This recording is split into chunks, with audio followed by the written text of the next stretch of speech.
Obrigada por continuar com a gente. Este é o Memórias do Poder Legislativo e a nossa entrevista hoje é com o deputado Marcelino Romano Machado. Deputado, dentro desse contexto de que o debate, a discussão saudável é a matéria-prima ali, a sementinha dessa democracia, como é que foi esse papel de líder? Como é que o senhor chegou até essa posição? O que o senhor aprendeu com ela? Eu acho que muito mais pela amizade dos companheiros do que praticamente pelos meus méritos, né? Eu sempre fui uma pessoa muito fechada na política, né? E eu tinha sempre as minhas posições muito firmes. Era difícil eu ir de um lado para outro. Mas fechado em que sentido? No sentido de ceder? De ceder, de fazer um trabalho para fazer qualquer tipo de composição. Isso, às vezes, me dava uma certa dificuldade no próprio diálogo, não só com a oposição, mas com os próprios companheiros do meu partido, né? Aí, no fim, isso tudo acabou fazendo com que, de uma certa forma, eu fosse me colocando dentro de um processo mais sério. As pessoas me ouviam, eu tinha um bom senso de discernir as coisas. Às vezes eu dava pouco palpite, mas quando eu falava alguma coisa que o pessoal concordava. E acabei também depois fazendo algumas amizades boas, né, de orientação, de trocas de diálogos e tudo, não só no meu partido, mas também nas outras siglas. E isso me trouxe assim um certo conforto para um trabalho legislativo mais tranquilo. E acabou tendo até se não me engano, aqui na Assembleia, quando eu fui líder na primeira vez, houve até um consenso, né, na eleição de líder, para que eu fosse o líder da bancada. No Congresso, não. No Congresso já foi uma disputa, porque aí eu fui daqui para lá e quando eu cheguei na Câmara Federal, eu não queria ficar na posição de soldado raso. Eu falei, não, eu estou vindo da principal Assembleia do país como líder de bancada. Não, e depois de uma Constituição. E de ter liderado o partido numa Constituição estadual, eu ficava meio assim. Então, comecei a disputar os espaços já também em Brasília. E em Brasília eu acabei disputando, foi uma eleição que foi para o segundo turno, com deputados bem mais antigos que eu, e acabei sendo eleito e acho que fiz um bom trabalho lá, porque acabei sendo bem respeitado. Eu tinha liderados que eram competentes, muito mais do que eu, né? Mas eles acabavam me respeitando. E eram mais deputados também, quantidade mesmo. Governadores e tudo mais. Então, isso tudo, né, era um trabalho que me exigia muito mais responsabilidade em função das posições que eu tinha que tomar. Agora, aqui na Assembleia, foi um período muito bom, né?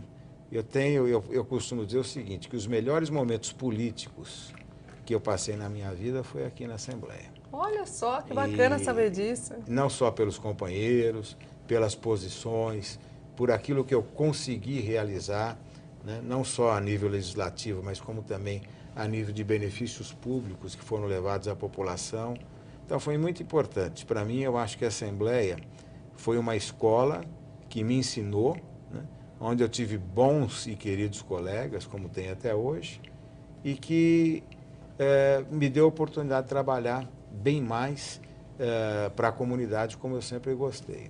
Eu acho que esta casa, eu posso dizer para você uma coisa, com muita sinceridade, ela me deixa muita saudade, né, do trabalho parlamentar. Mas só que eu não quero voltar mais, não. Agora, eu acho que... Até porque eu sempre tive uma oposição. Eu acho que a gente tem que saber a hora de entrar e a hora de parar. E eu já estava com 12 anos de mandato.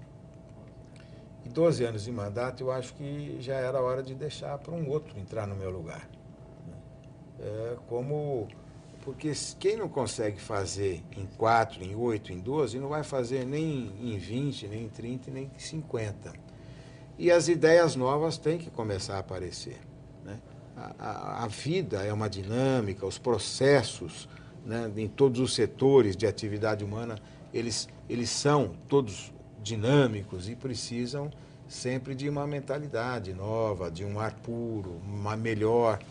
Então foi quando eu decidi ir para Brasília, também fiquei lá, voltei para São Paulo como secretário e achei que depois disso estava na hora de não me aposentar, mas de fazer o meu trabalho dentro de um processo empresarial, trabalhar na minha profissão, voltar à área de comunicação, como eu voltei e estou até hoje. Mas o senhor continua no PP, hoje no PP? Não, eu continuo. Eu costumo do dizer o partido. seguinte, que eu nunca mudei de partido.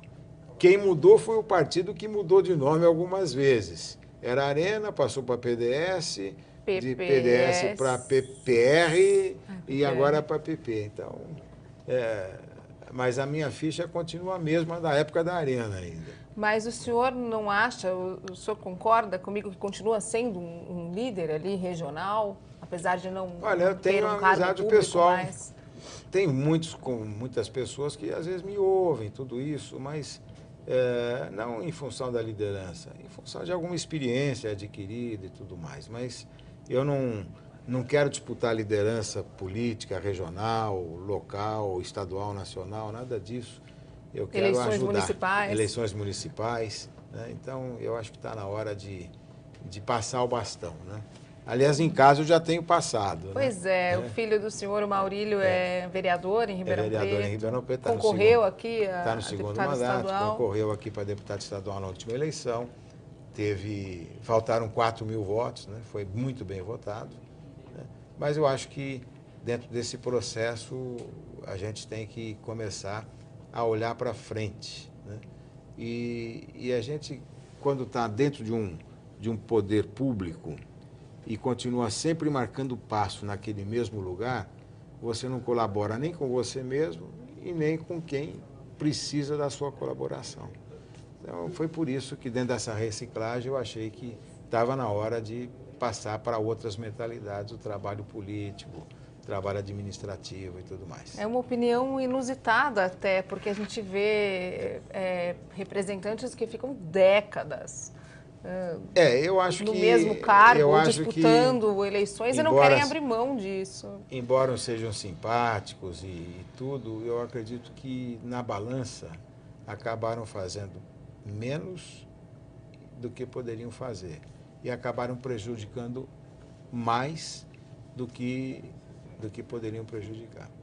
Agora, deputado, o Maurílio já pediu algum conselho de pai para filho mesmo, assim, daqueles de coração, filho, não faça isso que eu fiz, que isso não dá certo? Como é que o senhor leva essa relação? Eu não gosto de dar muito posicionamento para ele, você tem que fazer isso, aquilo.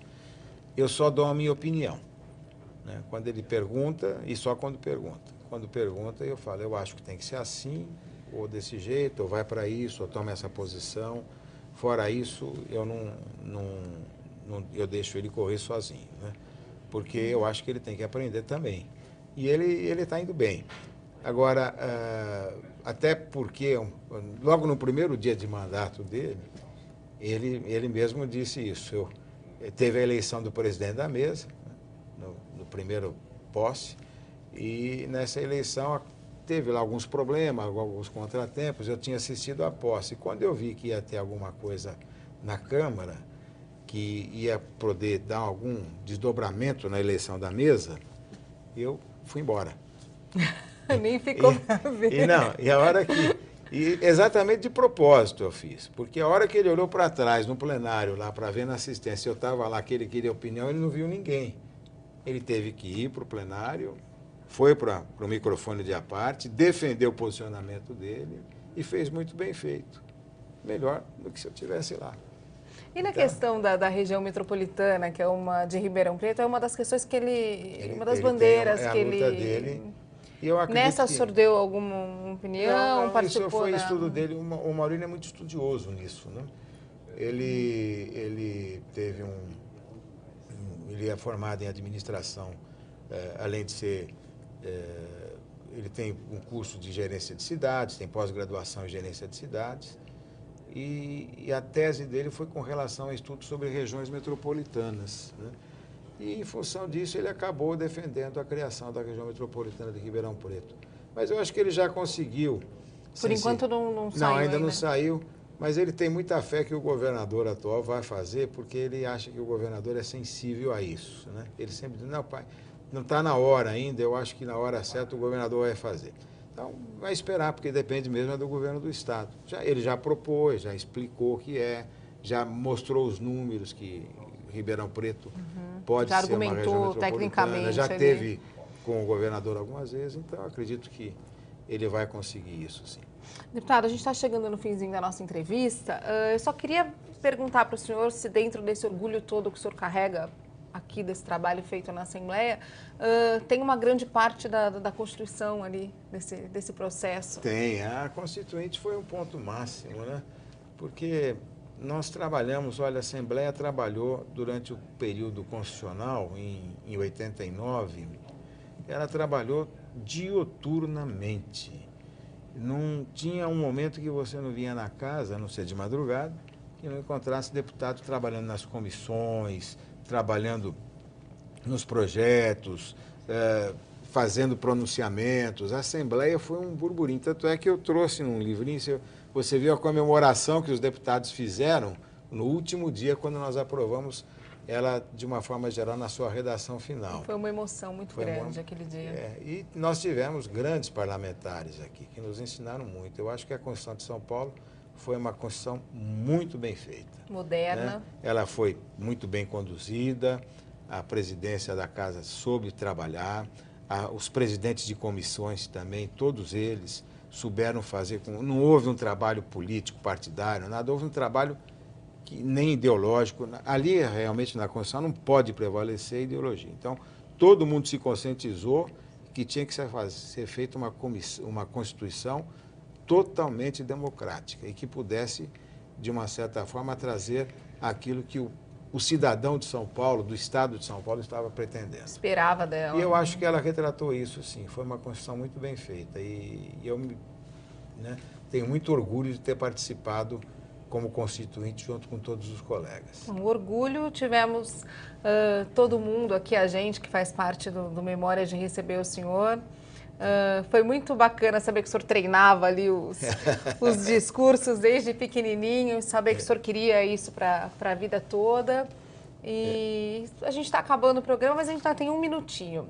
Um discurso que o senhor nunca esqueceu desse menino que treinava tanto, o senhor lembra? Vai contar para a gente? Olha, eu ouvia o que o pessoal falava nos discursos, né? Que ia prometer, ia trazer uma escola, água, isso, aquilo, e o projeto de governo. Então, eu sempre dizia que...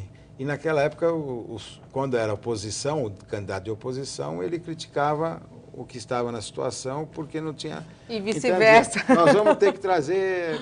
Pode ter certeza que na minha eleição vamos trabalhar muito pelas escolas, pelas crianças. Eu tinha 8 anos de idade, né? Mas já falando isso, eu acho que era coisas assim que eu ouvia o pessoal falar no discurso, eu trazia depois para casa, né? E divertia o pessoal, porque a família toda gostava de ouvir. E era um Pelo menos eu já assim? tinha assistência naquela época, né? E os meus tios, e a minha mãe, e meu pai, todos batiam palma, né? E não era vaiado. Deputada, muito obrigada pela presença do senhor. Né? Tudo de bom. Um abraço lá para a minha cidade. Vamos esperar você lá. Eu vou te esperar com esse livrinho aqui. Tá certo, tá então. Bom? Muito obrigada pela presença. Obrigado. É isso, Memórias volta na semana que vem. Muito obrigada pela sua audiência e até a próxima.